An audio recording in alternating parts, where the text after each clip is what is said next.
Hello,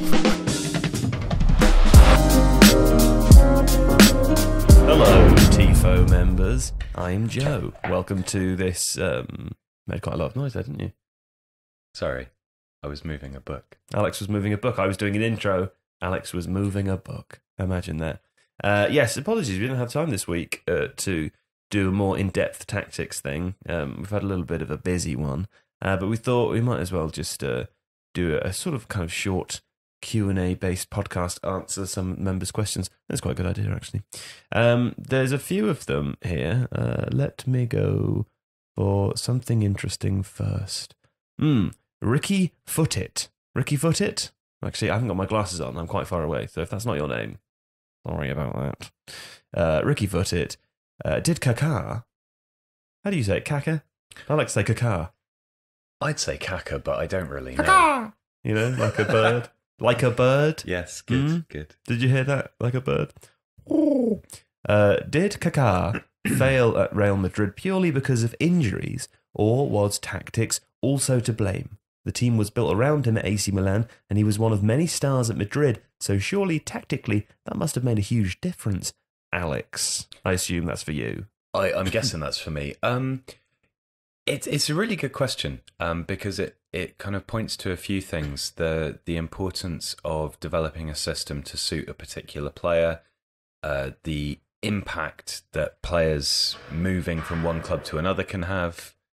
I think the first thing I'd say about it is that actually, in a way, the teams at AC Milan weren't actually built around Kaká. I would say they were very system oriented, and all the elements of those teams, particularly the successful 2004 Serie A team and the 2007 Champions League winning team, were built quite deliberately to have a strong kind of defensively minded midfield that would then allow attacking players to push forwards.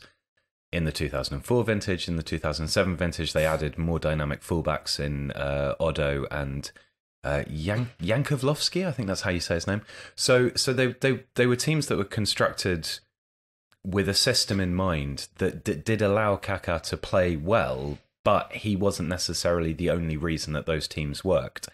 I think at Real Madrid, firstly, when he moved over and Pellegrini was the manager, and it is quite difficult to find tactical explanations of how Madrid were playing at that time, and the software that we use doesn't go that far back. It's quite difficult to find tactical explanations of how Madrid are playing now, sometimes. I mean, well, yeah. Were they not Galacticos in the same way? Did they have the same... Well, this is the thing. I was looking through their squad in 2009-10, and Pellegrini was the manager, and he was playing a sort of 4-2-2-2. It was quite, I know we always go back to it, but it was quite kind of RB Leipzig. They had some ridiculous players. List me some names. Right, so Casillas is the goalkeeper, one of the European greats. Ramos, Fernando Gago, Raul was there, Kaká was there, Cristiano Ronaldo, Benzema, who I hadn't realised had been at Real for that long. Yeah, he's been there for a long time, hasn't he? Yeah. They had Marcelo at left back. They had Guti, who was an amazing creative attacking midfielder. They had Higuain. They had Xabi Alonso, Rafael van der Vaart, and even players like Esteban Granero, who went on to do good things at other clubs. So I think the issue was there maybe more that I mean, Pellegrini's a very good manager, and he'd achieved success with Malaga and Villarreal in La Liga before moving to Real Madrid. So he knew that league really, really well, and there was just this enormous array of talent at his disposal. And even though Kaká came in for quite a lot of money, he wasn't as much of a standout name as he was at AC Milan. He was world record transfer fee at the time, wasn't he? I think that's correct. £56 million. But then at the same time, if you're playing with basically two strikers, two attacking midfielders, and Kaká was always a kind of attacking midfielder / second striker at Milan, you know, are you dislodging Raul, Ronaldo, you know, like Guti? There's some Higuain, some incredible players there. So I don't think it was necessary that that the tactics failed. It was more that he wasn't as obvious a focal point because of the strength of the rest of the squad. Okay. But it's a really good question, and Good. there is a point to make, like you said about tactics and going back, and we do get asked by members and non-members often to make videos about teams of yesteryear, and it can be that's such an old-fashioned word. That's so BBC Of yesteryear, and it's really difficult because aside from some clips on YouTube, it's very, very hard to get kind of historical footage of those teams, and by historical even going back to something like 2014, it's just very difficult, and obviously we're not going to cobble together videos on the basis of a couple of other people's articles or something, because what's the point of that? Ricky Footit, not in tactics anyway. Thank you for your question, Ricky Footit. What's another good one? Well, we're going to do them all. I'm just thinking about which order to do them in. Fraser Dickinson. Hello, Fraser. Should Alex McLeish be sacked from Scotland, and who would be the ideal replacement? Maybe Steve Clarke or outside shot Alan Archibald? Yeah, so I'm going to confess straight away that I don't know who Alan Archibald is, No. because I don't see that there's any point in pretending that. Steve Clarke. I know who Alan Ball is. Yeah. Well, he played for Southampton, didn't he? Okay. So, Steve Clarke certainly is one of the big names Alan Iverson linked with that job. Alan Iverson was a Norwegian striker who played for Spurs? No, he was a basketball player. No. But was there not also... Oh, maybe. The famous Alan Iverson was a basketball player. Right, okay. But I'm in football mode currently, Okay. so I can't... Alan Sugar? Yeah, definitely. He was in football. Definitely Alan Sugar. Alan Shearer, obviously. This wasn't Fraser Dickinson's question, but Fraser Dixon. Sorry, I've been calling him Dickinson. Fraser Dixon. But I think we should answer it by thinking of lots of Adams? Allens. Alan Partridge, of course. Fraser, I don't know if you're on Twitter or not. If you are on Twitter, I would suggest that you go and follow a guy called Blair Newman, whose rather cumbersome handle is @Blaz with a Z _FTBL, which I don't condone in any way. Blaz Football. That's terrible, isn't it? But Blair writes tactics videos for us sometimes. He's very, very good, and he's an expert on Scottish football. Alan Johnson. So that's not bad. No, well, actually, what about the Napoli? Fulham, right? The Napoli midfielder, Alan. Yeah. So Alan. And there was also Alan. There was a striker, a Brazilian striker at Santos called Alan. Right. Anyway, Blair looks in depth quite often on his Twitter feed at both how SPL teams are doing and also how the Scottish national side is doing. From what I've been able to infer, and I will be honest, I haven't watched much Scottish football, is that McLeish has constructed a side with the aim of qualifying for 2020 and very much building an age profile towards that tournament. So there's not necessarily been as much development of the younger players in Scottish football as some people would like to see. It feels like Alan Kirbishley. There's less of a kind of forward-thinking strategy around anything beyond 2020, which is obviously concerning for Scottish football, particularly when English football has so clearly shown the benefits of having a kind of a forward-thinking and a progressive thing that applies to the whole international structure and very much working to a plan. Alan Brazil. So that's part of it. And I think the other issue is that, and this is something again that Blair has highlighted, and I defer to him on this. Alan Smith. That, Leeds. Alan Ruff. Smudger. There are teams in Scotland are playing in very different ways. And one of the issues that McLeish has had is, for example, using an Aberdeen centre-back who's used to a very strict kind of man-marking scheme where everyone else is using zonal marking. So there's Alan Hansen. There's disjoints within the setup of the squad. They had a lot of players against Kazakhstan who were unavailable or injured, so that's not great. There definitely are tactical issues with it, but I think there's a greater sense of there not really being a plan for what's going to happen to this team. There's not a settled kind of outlook. It's not necessarily playing to its strengths. which is partly McLeish's issue. It's partly a selection issue. It's partly an issue of who's available. Do you know who played to his strengths? Who? Alan Kennedy. Alan Kennedy. Yeah. He was Liverpool as well, wasn't he? Yes, he was. Yeah. A lot of Alans at Liverpool. Well, Okay. Fraser Dixon, I hope that answered your question. You asked, can you name some footballing Allens? I think we have done. Who's next? Shaori Varden. Thoughts on recent incidences of racism and organisations like Kick It Out. I must confess, I don't really know that much about Kick It Out, but I think racism is wrong. yeah. Racism's bad. And Isn't I want, it? you know... Kick It Out is... let me say... Okay. You're going to hold forth on this one. Let me say this. I wonder whether questions like this should be treated seriously rather than with sort of clear disdain. No, what I'm going to say is I wonder whether it seems like there's kind of a lot more recent examples of racism in football, but I wonder whether that is just because there's a kind, there's a sort of more positive call out culture now. More of them are picked up on. You don't get I mean, it always happened at European games. Go and play a team who are from east of Germany, and without wanting to slander, Spain's Spain always had problems with it. you go and play various clubs in England, even like it happens all over the place. But the point is, I think nowadays any time it happens, it's picked up, which is a good thing. So I don't know whether it's happening anymore. I know that wasn't the question. It's really tricky. I mean, there are definitely some people who Jonathan Wilson did a good piece. I think it was for ESPN on this, where he sort of linked a probable increased prevalence in racism to sort of general shift in the way the country is currently.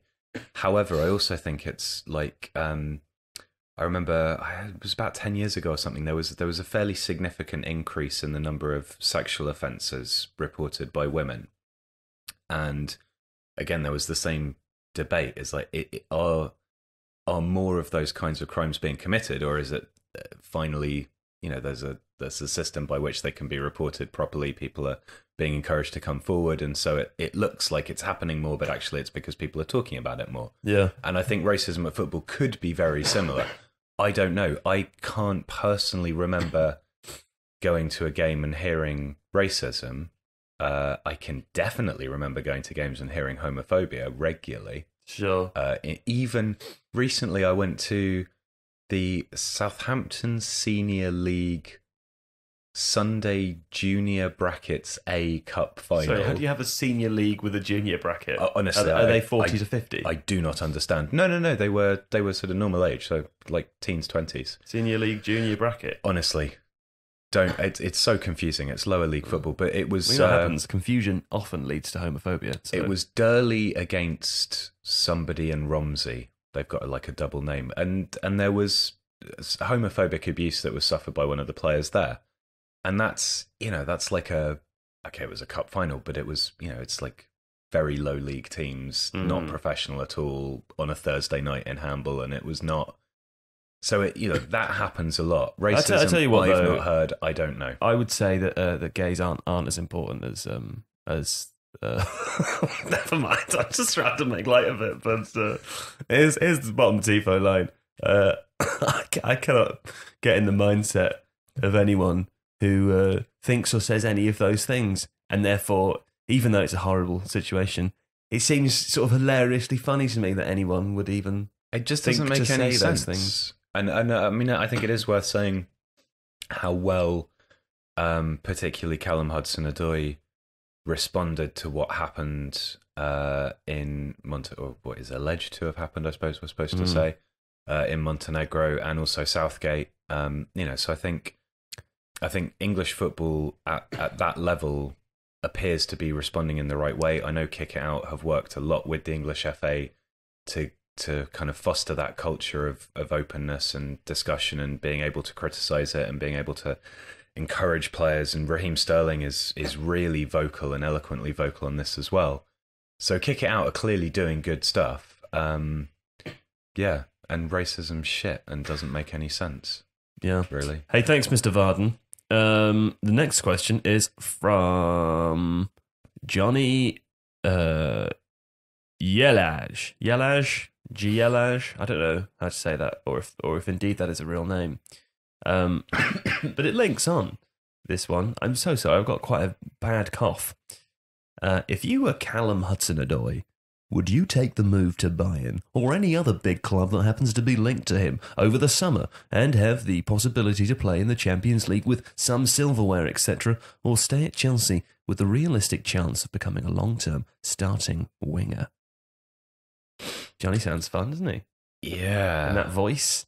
You leave or go, leave or stay, I guess. I mean, it's leave, isn't it? It's leave. Yeah. 100% leave. Well, 52% leave. 52% leave. Well, you don't know now. See what I did there. Stuck in a Brexit joke. Personally, I mean, look, there's now a clear pathway of young English players into the Bundesliga. Get to the Bundesliga. It's better there if you're young and English. They're pretty much all doing well. I think it's worth noting too that Bayern are in a situation where, you know, their two long-standing and superb wingers, Franck Ribéry and Arjen Robben, are 34 and 33 respectively, I think, and have been used increasingly less over the course of this season as Bayern have kind of surged back into the title race. Do you mean used decreasingly? Sure. You know what I mean. So, you know, a lot of Bayern's kind of recent surge in form has been down to playing people like Kingsley Coman came back from injury, Serge Gnabry's been playing out wide. So Bayern really like that sort of player. So I think in that respect, Hudson-Odoi would fit in really well. If you're him, I think there's really only got to be one major consideration at this point, which is how often will I be playing top-level football? Mm-hmm. And to me, it seems that, you know, given the way Chelsea have been playing, it makes no sense to me. I'd be starting Hudson-Odoi most games in the Premier League, for sure. Okay. But given that they're not, and given that... Get him to the Bundesliga. If he moves somewhere, then, yeah, I mean... We've got to move on. But okay. I appreciate the question, Johnny. Thank you. Braden Pun asks, we've already been doing this for 18 minutes. Oh, really? Can you explain the recovery of Lille from last season's near relegation to this season's performances? And outside of the top 5 leagues, any recommendations for other interesting leagues to follow currently in Europe? Okay, very quickly, because I know that you want me to be quick. I will say yes. Lille, you can kind of explain it. So Galtier came in after Bielsa had a really stormy tenure. Rescued them from relegation. I think they needed a win on the last day last season against Toulouse, which they got. He's basically... Galtier kind of Solskjaered it. He got everybody upbeat, everybody pulling in the same direction. The simple answer really is that it just happens that a number of their players, particularly Nicolas Pepe, also Ikone, who joined for cheap money from PSG, Bamba, they are all having stellar seasons. He joined for cheap money. It's like 5 million or something. I was looking at Lille's transfers earlier today, and they took in about 70 million euro last season or in the summer, and they spent about 6. And they added Jose Font on a free transfer, which was very savvy. Jeremy Pié, who came from Southampton on a free, that was quite smart. Mm-hmm. So it's basically like a lot of their players, and they play a very fast counter-attacking system. It's a very settled team. It's a very settled formation. They happen to be having like their best seasons ever, but all at the same time. Okay. And I think it's caught everyone by surprise a little bit. I think the style of players caught people by surprise as well. So it's mostly that. It's a team that is massively overperforming altogether, but riding on a wave of kind of happiness and optimism under Galtier, and some astute transfers thrown into the mix. Okay, Braden Pun. I hope you enjoyed that answer. Kalsaka, Kalkaka, Salkaka, Kalsaka, Kalkasa, maybe? Kalkasa? That sounds right. Kalkasa. Kalkasa. This question is kind of aimed for Alex, but Joe, please feel free to answer. This is the one I thought you'd like. Oh, this is aimed for you. Yeah, I know. But it's about me. Yes, exactly. During the podcasts, Joe plays the role of the presenter who knows he doesn't know as much as the experts, Alex and/or Seb, and openly says so. Maybe I do. I was curious to know whether Joe is more of the average football fan of the channel, or whether he is actually quite knowledgeable, just not as much as the tactical masterminds around him. I don't know what they're thinking of Seb. Anyway, I'm loving the work you do. I beg you to keep it going. Kalsika, thank you. I don't know why you haven't directed the question at me so that I can answer. But so, Alex, have a pop, mate. Joe, tell me, are you... No, I think it's helpful to have somebody that phrases questions in that way and thinks about... You're taking it seriously. Well, I take everything seriously. Let me answer them in that case. Okay. Well, I was going to say Kalsika. Kalsika is, sure.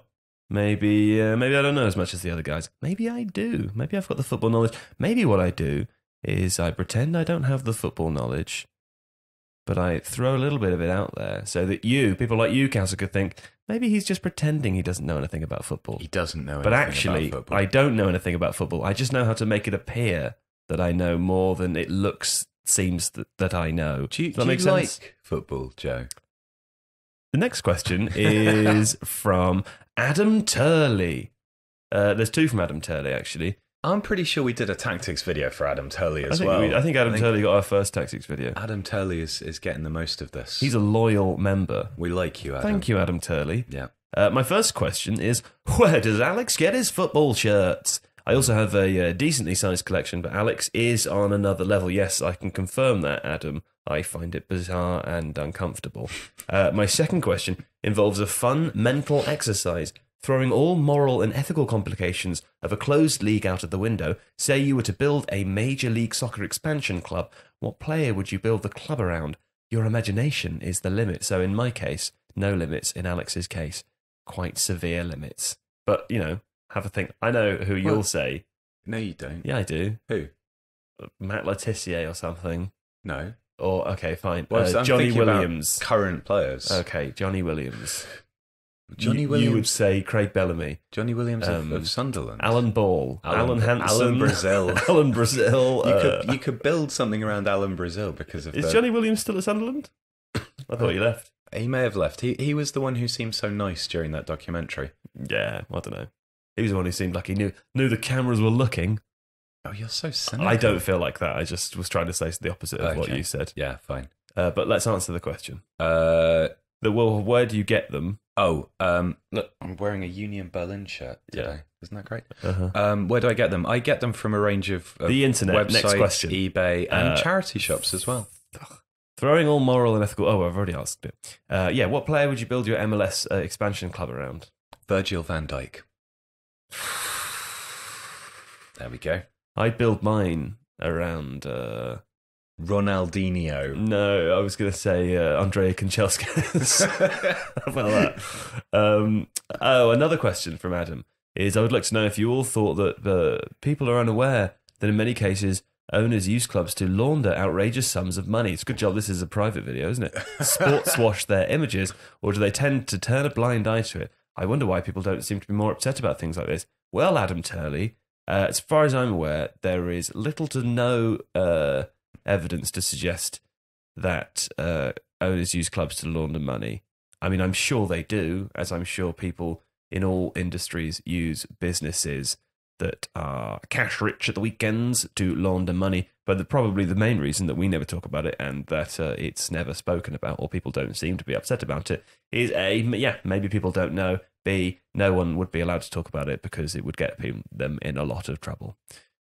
Sports washing, we talk about it all the time. I don't know why people don't care about that. I said that to James Montague on the podcast that we did this week. I don't understand. I think it's the most interesting thing ever, and I don't get why more people don't care. But they don't care. And also, it's not just that they turn a blind eye to it, it's that many of them support it because they like football. You got anything to add to that? You're right. Okay. Daniel, I can't read. Wallow, but I don't know how to say the Norwegian symbol at the end there. Do you know how to say that, Alex? I can't see it. What is that? It's like the O with the line diagonally through. No. I don't know. I'm not sure. But Daniel, apologies. Like that? Yeah, maybe Daniel Wallow. Could be. Well, apologies. Do let us know. I'd be curious. like Per Wallow, the author. Sorry? Don't mind me. Okay. Over time, this is Daniel. Over time, team spending on player wages explain 90% of variations in PL positions, according to Cooper and Szymanski. Does this mean that teams can win the league by paying players more? And why?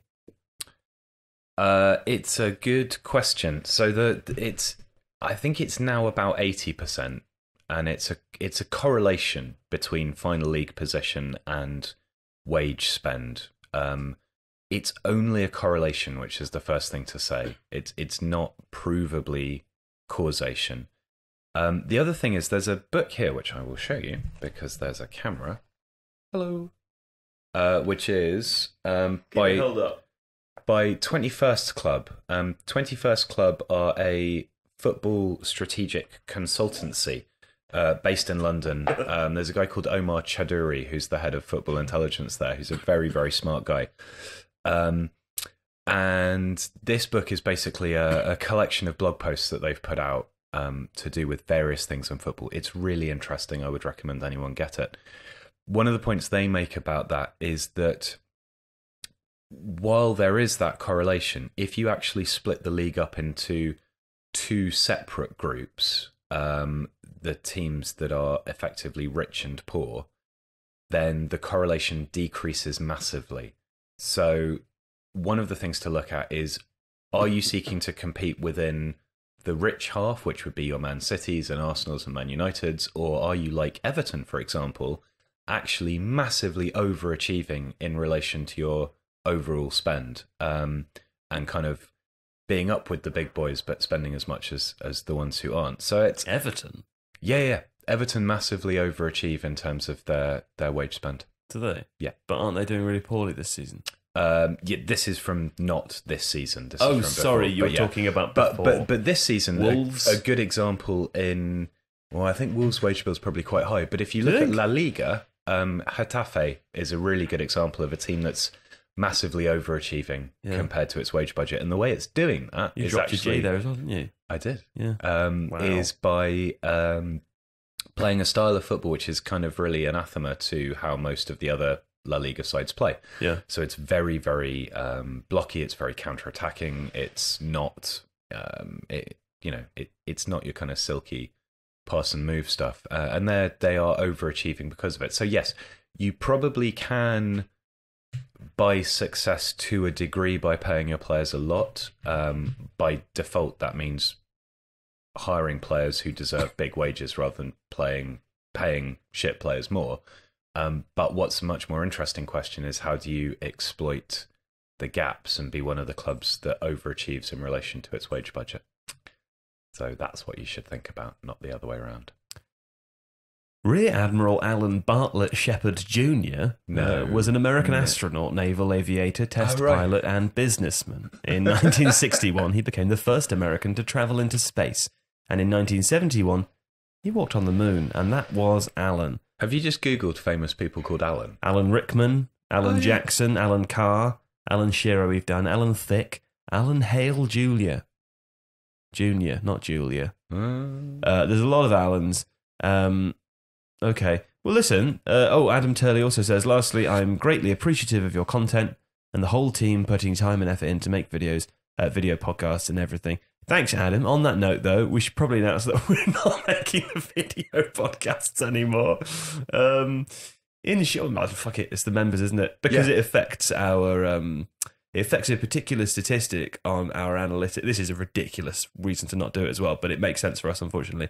It affects our watch time statistics, which brands and advertisers are incredibly interested in. And a little bit of insight into Tifo. Alex's video camera stopped recording. There we go, back on there. I hope that didn't stop ages ago. Sorry if it did. We have an unusually high watch time statistic on our channel, which means that an average of everyone who watches one of our videos watches for about 60% of it, and I think a good average is 40%. Since we've started putting the podcasts on the channel, because they're much longer, and naturally people maybe won't watch all the way through them or watch them in bits, for example, It's brought our watch time down to 45, which is still good, but it's not the selling point that it was before. So unfortunately, we have to take them off. The good thing to say, though, is that members stuff, I mean, there's obviously going to be a really high watch time on member stuff because there's not many of you, and you're obviously, you're keen, you want to watch the stuff, so that's good.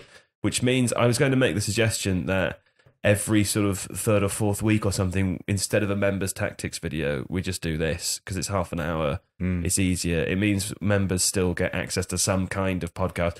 Podcasts, incidentally, will still be available for audio download. They're just being taken off YouTube. I think the other thing that's nice about doing it this way is that we can deal with 6, 7, 8 questions rather than when we do a tactics video, we're only responding to one member and doing what they're interested in. So this is a bit broader. So we can continue to do the tactics ones, and then maybe let us know what you think about it, though, because that's up to you. I mean, it depends what you want. Bearing in mind that the video podcasts won't be there anymore. And it's a nice range of questions as well. You know, there's a mix of tactical stuff and businessy strategy stuff. And so, you know, it's good. It's fun to do. Okay. Well, let us know what you think. Hopefully that explanation as to why we're taking the podcasts down will suffice. As I said, it's not ideal. If we controlled how YouTube analytics work, we'd carry on doing it, but we don't, unfortunately. And we've got to make ends meet, guys. So unfortunately, that's the result for now. But Adam, Daniel, Johnny, Calcassa, Braden, Ricky Footit, I don't know why I said his full name. That was fun though. Fraser and Charrier. Thanks very much for your questions, and we'll see you again next week for whatever members video it is. Bye bye.